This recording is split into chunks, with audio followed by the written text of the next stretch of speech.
சங்கீதம் 120வது அதிகாரம் 1வது வசனம். என் நெருக்கத்திலே கர்த்தரை நோக்கி கூப்பிட்டேன், அவர் எனக்கு செவி கொடுத்தார். வாசித்ததான இந்த சங்கீத பாகத்தில் நம்ம பார்க்கும் பொழுது அநேக நேரங்களில் நமக்கு நெருக்கடி இருக்கும், பிரச்சனைகள், போராட்டங்கள், பலவீனங்கள் இருக்கும். ஆனால் இப்படிப்பட்டதான சூழ்நிலைகள் நமக்கு இருக்கும் பொழுது நாம் அநேக நேரத்தில் நம்மளுடைய நண்பரிடத்துலையோ, உற்றார் உறவினரிடத்துலையோ, இல்லை நம்மளுடைய அதிகாரிகள் இடத்துலையோ, அநேக ஜனங்கள் மத்தியில் நம்மளுடைய நெருக்கடியை நம்ம சொல்லுவோம். ஆனால் எல்லாருமே செவி கொடுப்பாங்கன்னு சொன்னாக்கா கண்டிப்பாக கிடையாது. சில நேரம் நம்மளுடைய நெருக்கடியை நம்ம சொல்லும் போது அவங்க கேட்பாங்க, ஆனால் அதுக்கு வேண்டிய ஒரு சொல்யூஷனையோ இல்லை ஆலோசனையோ இல்லை அந்த நெருக்கடிக்கான ஒரு உதவியோ அவங்க யாரும் செய்ய மாட்டாங்க.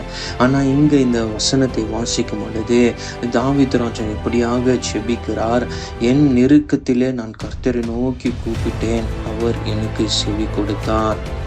அவருக்கு நெருக்கடி இருக்கும் பொழுது அவர் கர்த்தரை நோக்கி கூப்பிட்டார். முதல்ல அவர் கர்த்தரை நோக்கி கூப்பிடும் பொழுது கர்த்தர் அவருக்கு செவி கொடுத்தார். இந்த நாளில் கூட நமக்கு அநேக நெருக்கடி இருக்குமானால், நமக்கு அநேக கஷ்டங்கள் இருக்குமானால், நாம் முதல்ல ஆண்டவர் இடத்துல கேட்கணும், அப்பா எனக்கு எப்படிப்பட்டதான நெருக்கடி இருக்குது, எனக்கு நீங்கள் செவி கொடுங்க, எனக்கு நல்ல ஆலோசனை கொடுங்க, எனக்கு நல்ல விடுதலை கொடுங்க அப்படின்னு நாம் கேட்கும் பொழுது எப்படி தாவீது ராஜாவுக்கு ஆண்டவர் செவி கொடுத்தாரோ, இன்னைக்கு நாம் ஆண்டவரிடத்துல கேட்கும் பொழுது நம் நெருக்கத்தில் கண்டிப்பாக ஆண்டவர் அவருடைய செவியை கொடுக்க அவர் வல்லவராக இருக்கிறார். செவியை திறக்க வல்லவராக இருக்கிறார். உதவி செய்ய வல்லவராக இருக்கிறார்.